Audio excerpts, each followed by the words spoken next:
America. I got good news and I got bad news over the weekend. Good news is Congress finally did something. Bad news is Congress finally did something. Congress has hammered out the most far-reaching rescue package of America's financial system since FDR's The New Deal. Yeah, who would have seen this one coming? President Bush has said in the past, oh, I'm not going to sign that. Now he's flipped on that one. He's decided that he's going to give the U.S. Treasury unchecked authority to prop up the giant mortgage lenders, Fannie Mae and Freddie Mac. Together, Fannie and Freddie own or guarantee half of this country's $12 trillion stock of home loans. Oh, goody. So here's the point tonight. Hard work and responsibility? Please, give me a break. Borrow big, to hell with paying it back. The government's going to bail us all out. It's free money. And here's how I got there. This scheme by Congress and the president is aimed at providing relief for over 400,000 struggling homeowners who are at the risk of losing their homes. I am not without compassion, but I am against get-out-of-jail-free cards for people who buy things that they can't afford. Why should people like you or me, who pay our bills, why should we continue to pay our bills when our government is just going to give out handouts to people who don't pay their bills? You can't use public money to save private property. I know. That's always the part that seems to get lost in the fine print. When the government spends money helping Joe Schmo pay for the house that he can't afford, the government is writing a check with your money. At the same time, the geniuses in Washington made this reckless move. They also raised the ceiling on the U.S. national debt by nearly $1 trillion. Think about that. That's like, calling up, Amex and saying, woo, do I have a gambling problem? I am addicted to gambling like crazy. I've already maxed out my card due to losses in Atlantic City, but it was just I was unlucky. I was on the verge. Will you please raise my limit because I just got a ticket to Vegas, baby. Now imagine that they don't hang up the phone. Imagine that they go, oh, you're going to Vegas? Hang on just a second. Bill, raise the credit limit on this Yahoo. It sounds crazy, but that's what Washington has just done. So America, here is what you need to know tonight. Backing deadbeats and the banks that loan money to them makes it harder for the rest of us to get loans. Wait until I tell you what's going on in the small business sector here in about 10 minutes. And when the ceiling of the national debt goes up, that puts our national credit rating in jeopardy. When our credit rating suffers, interest rates go up, the dollar takes yet another hit. That hurts you when you try to buy a house or milk. So while your neighbor bought that 4-bedroom colonial when really they could only afford a 2-bedroom trailer, you just got stuck paying the difference. Like I said, I am not without compassion for those who need help. But charity is for churches, not the federal government. The marketplace must be allowed to function without government bailouts. If you got cheated by your bank, sue the pants off of that bank. And the government should help you put them in jail.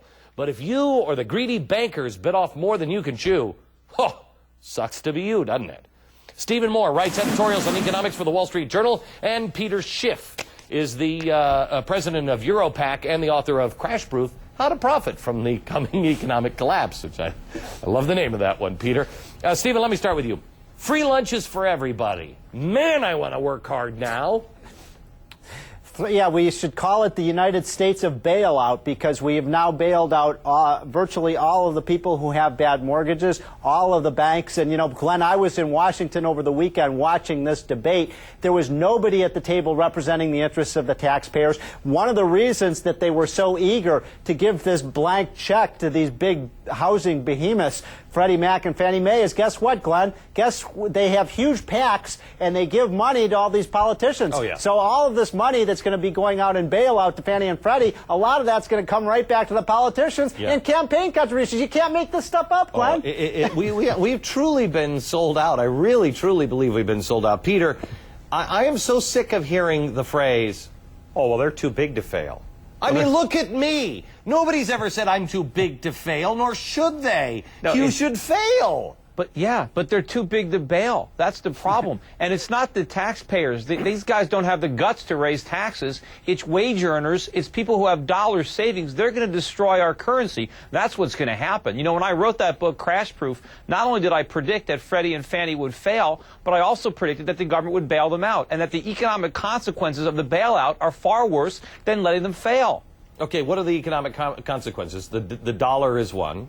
Well, first of all, you've got all the moral hazards that you talked about. But look, right now, Freddie and Fannie guarantee $5.2 trillion in mortgages. Based on this new regulation, probably in a year or two, they'll guarantee 7 or 8 or 9 trillion. It's going to be a bigger problem. These mortgages are still bad. The houses are not worth anything near what people paid for them. Stephen, and a lot of the debt isn't even from houses. It's from all the cars and SUVs and vacations that people charge to their home equity. Well, there's two other outrageous things here. One is that, you know, we've just passed out these big loan guarantees for a lot of these bad mortgages that the banks hold right now, Glenn. Now, what do you think the banks are going to do? They're going to take the absolute worst loans that they have in their portfolio, the ones that are most likely to default, and they're going to say, here, Uncle Sam, here, take these loans. And so we're going to be stuck with huge costs. Here's the other outrage. You mentioned that the federal budget deficit is going to $490 billion, a record next year. Glenn, that does not even include any of the cost of this bailout. I know. So we could be talking about $1 trillion. I know. Okay, so there's something else, and please tell me that I'm insane and I read this wrong. In this bill, there's like a $7,500 tax incentive for first-time home buyers? Yeah, I mean, what?